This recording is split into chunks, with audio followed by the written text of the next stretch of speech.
नमस्कार दोस्तों, welcome back. आप देख रहे हैं कॉफी विद सुमी जैन। दोस्तों, आपने कभी सोचा है कि जो ये करूर मुगल आए थे, इन्होंने कभी भी मंदिर पूरी तरह से नहीं तोड़े। ऐसा क्यों था?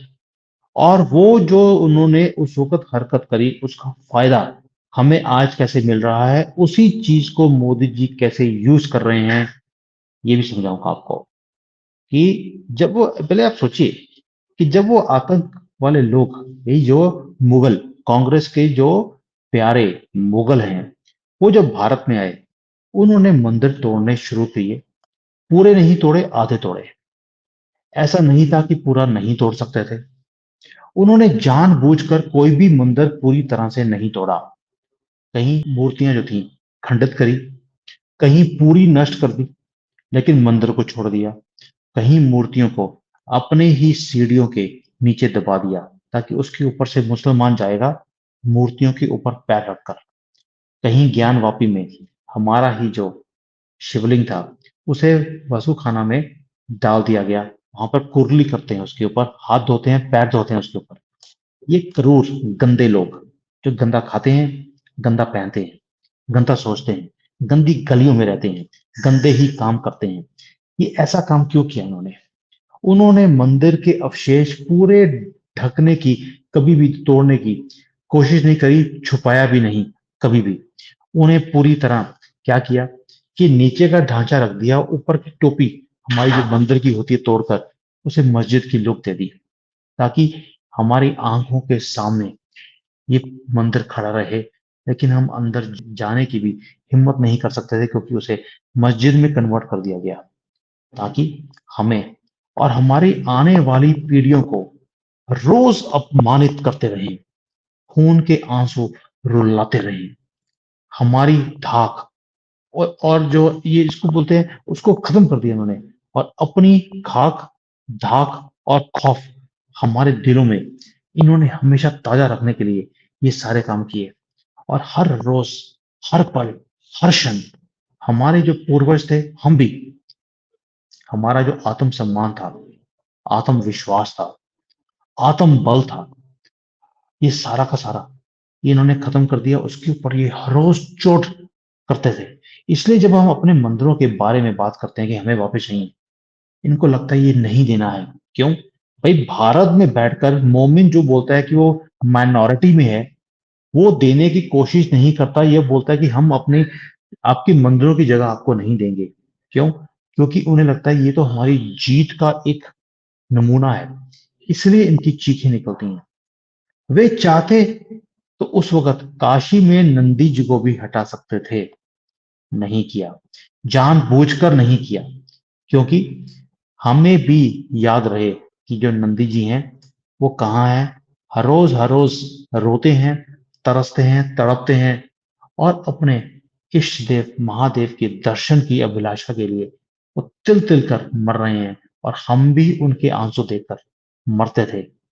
बहुत भयानक होती है दोस्तों ऐसी मौत, जो इन क्रूर गंदे मुसलमानों ने हमें दी। 1000 साल से हम इसको सहन कर रहे हैं। क्योंकि इस मौत में होता क्या है, जो व्यक्ति है उसका स्वाभिमान, धर्म, राष्ट्र के साथ जो प्रेम है, वो भी मर जाता है। हमें लगता है कि कोई आशा है ही नहीं। भगवान के मंदिर के लिए भी हम 500 साल से तरसते रहे। हर आक्रांता जो बंदा आया, उसका एक ही काम था कि उसको जो आनंद आता था, वो आता था हमें तरसता हुआ, रोते हुआ देखकर। और ऐसी मौत उसने हमें दी, जिसको हमने 500 सालों से ज्यादा सहन किया। उन्होंने कभी सोचा नहीं था कि यही जो अधमरे जो मंदिर हैं, जो वो छोड़ के जा रहा है, जो हमारे उनके लिए तो एक स्वाभिमान की चीज थी, उन्होंने हमारे मंदिर तोड़ दिए और मार दिया हिंदुत्व को, सनातन को। और ये जो लोग हैं, हिंदू जिसको बोलते हैं, ये शून्य हुए हुए बेकार लोग, डरपोक लोग। और इसको कभी पता नहीं था कि एक दिन ऐसा भी आएगा जब ये सारे एकत्रित हो जाएंगे और अपनी विरासत वापस मांगने लगेंगे। उन्होंने कभी सोचा नहीं था कि उनके सामाजिक और मानसिक स्तर पर इतनी चोट के बाद भी हम कभी भी संगठित में कि इकट्ठे हो पाएंगे।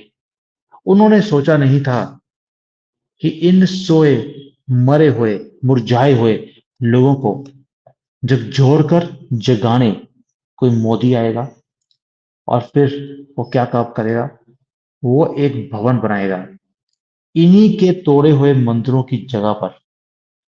और अब इनको अपमानित करने के लिए कोई भी मौका नहीं छोड़ेगा। इन मोमेंट्स को अब हम उसी भाषा में जवाब देते हैं जिन जो भाषा इन्होंने हमारे साथ यूज करी।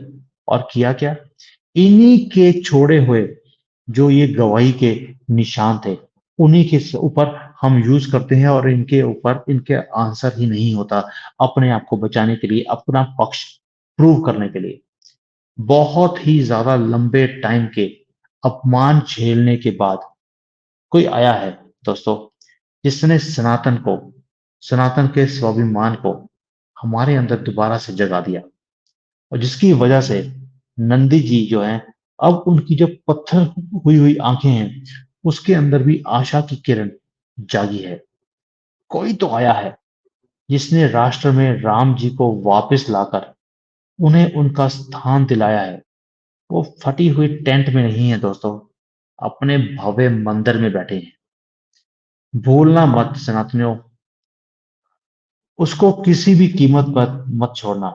मोदी जी को उसकी कमजोरी आप बनते जा रहे हो कभी कभी तो, क्योंकि आपके लिए वो काम कर रहा है, आप उनकी उसी को गालियां निकालते हो। आपको उसकी ताकत बनकर बिल्कुल उसके साथ खड़े होना है अगर आपको बाकी की जगह भी चाहिए और अपना देश चाहिए, अपना स्वाभिमान चाहिए। वरना ये जो मोमिन है, इन्होंने तो कांग्रेस के साथ हाथ जोड़ा हुआ है।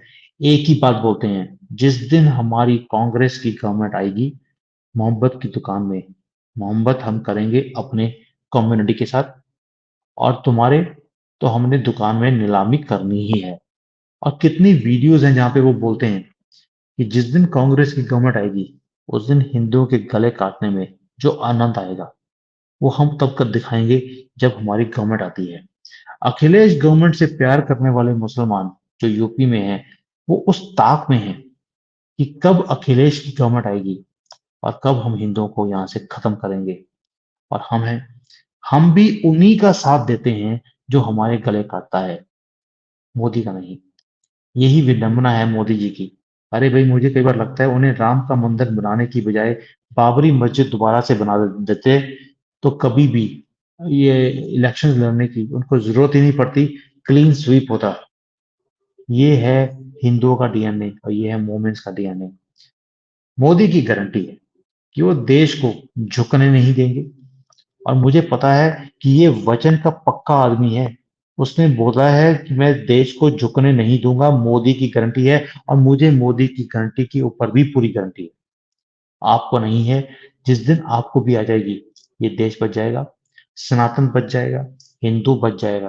अरे भाई, उनके पास तो बहुत देश हैं, उनकी एनजीओ चलती हैं पूरे दुनिया में उनको फैलाने के लिए। आपके पास कौन है? कोई भी नहीं। आपके पास तो आप अपने कम्युनिटी को भी सपोर्ट नहीं करते। पड़ोसी में कोई आग लगी होती है, अपना दरवाजा बंद कर लेते हो। आप अपना दरवाजा तब खोलते हो जब उसका सेक आपके घर में आता है, तब तक तो आप हिलते भी नहीं हो। इसलिए इस बंदे को बचा के रखिए। मैं दुश्मन कंट्री में रहता हूँ, अभी भारत में हूँ। मैं एक हवा देख रहा हूँ, सनातनी जाग रहा है। अभी मैंने बताया आपको कि मैं देहरादून में हूँ। यहाँ पर मोमिन को घुसने नहीं दिया जाता पूरे एरिया में। और उसे तड़पाने के लिए एक काम बहुत ही ब्यूटीफुल किया है। जैसे पूरे मार्केट में मैं घूमा हूँ, यहाँ पे पलटन बाजार है, पूरी मार्केट में भगवा कलर है, झंडे लगे हुए हैं जय श्री राम का हर दुकान के ऊपर। और जब मोमिन उसमें से मार्केट में से निकलता भी है, उसका भी तिल तिल करके मरता है वो। मैंने वो तिल तिल उनके अंदर देखा है। सर झुका के निकलता है, उठाकर नहीं। क्यों? क्योंकि भगवा सामने है, मंदिर के झंडे लगे हुए हैं, और उसे गंदी नजर से देखा जाता है कि निकल यहां से, तेरे से अंदर से बदबू आ रही है। ये चीज जब तक पूरे भारत में इनके साथ हम नहीं करेंगे, तब तक इनका बहिष्कार नहीं करेंगे, तब तक ये हमारे ऊपर वैसे ही हंसेंगे जैसे इनके क्रूर जो आए थे नेता वहां से, अफगानियों से। या मिडल ईस्ट से। जो काम इन्होंने हमारे साथ किया, वो काम हमें इनके साथ भी करना पड़ेगा। मैं कोई ऐसा फैसिस्ट नहीं हूँ, मैं कोई एंटी मुस्लिम नहीं हूँ, लेकिन इनकी हरकतें देखकर हमें ये स्टेप लेने पड़ते हैं, क्योंकि दुश्मन के साथ उसी भाषा में जब तक जवाब नहीं दोगे, उसको भी समझ नहीं आएगा। और मोदी जी उसी चीज़ को यूज़ करके आज एक-एक करके अपने मंदिरों को वापस लेते जा रहे हैं, हमारी संस्कृति को वापस लेते जा रहे हैं। इसलिए इस बंदे को कृपा करके छोड़ना मत। सुप्रीम कोर्ट ने तो मुहिम चला दी है कि मोदी को 400 पार नहीं होने देना। अब सुप्रीम कोर्ट को हमने दिवाली पे दिखाया, आगे और पीछे चंद्रचूड़ के बम और ऐसे पटाखे बजाए हैं कि उसकी नानी याद दिला दी। अब 400 पार करके ही इनकी नानी याद दिलानी है, और मैंने खुद मुहिम शुरू करी हुई है इस corrupt chief justice of India को इम्पीच करने की, और साथ में कोलिजियम सिस्टम को खत्म करने की, ताकि हम अपनी कंट्री को वापस लें। ये तभी हो सकता है जब हम अपने नेता के साथ कंधे से कंधा मिलाकर खड़े होंगे, उसकी ताकत बनेंगे, कमजोरी नहीं। जय Hind, Vande Mataram. Hi there. If you liked the video, please don't forget to smash the like button, subscribe to our channel, and activate the bell icon so that you receive all notifications whenever we upload a new video. Thanks for watching.